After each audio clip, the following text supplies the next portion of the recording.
Hello, દુનિયામાં બધા દુઃખ ભગવાને મહિલાઓને જ આપ્યા છે. હું થયું બાજુ? આજ સુધી જમવાનું શું બનાવું એ દુઃખ હતું, હવે તો શેના પર બનાવું એ પણ દુઃખ આપી દીધું. ત્યાં તો કરોલી ગેસનો બાટલો ઘેર. છે જ ને, આ તો ખાલી બધા બોલે છે ને તો હું પણ બોલી. જપનેલી જપ અહીંયા તું. હું બનાવ્યું છે આજે? હું બનાવ્યું આજે તો તમે આમ બૂમ પાડી દેશો એવું છે, જોરદાર મેનુ. એવું? હું પણ. જો કાચી શકરટેટીનો ઓળો. હે, કાચી શકરટેટીનો ઓળો હોય લી?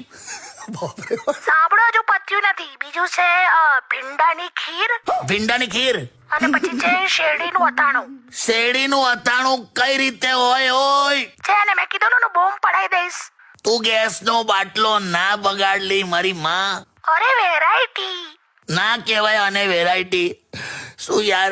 લા કાકા કેમ રડું થઈ ગયા તમે? તા જોલા વચ્ચે સરગવાની સિંગો નથી તો કઢીમાં એને લીમડાના દાંતણ નાખ્યા. બોલ શું વાત? પણ એ તો હવે તમને કઢીમાંથી લાકડી ચૂસવા જોઈએ છે એટલા માટે. હા, પણ તે દાંતણ ના હોય લી. કાકા લોકો તિથિ ને વાર જોઈને ઉપવાસ રાખે છે, હું આની આઈટમો જોઈને રાખું છું. શું થાય છે તમને? અરે કાકી, કાકા બહુ ઢીલા પડી ગયા છે, રડું થઈ ગયા છે. એક કામ કરો, તમે હમણાં મૂકી દો, પછી વાત કરીએ. હાય એમની છે ને શુગર ડાઉન થઈ ગઈ હશે. એક કામ કર, હા, એમને છે ને ચાસણીમાં બોળેલા રીંગણા ખવડાય. ચાસણીમાં બોળેલા રીંગણા ના હોય લી. અલા કાકી મૂકો તમે. Okay bye. આજ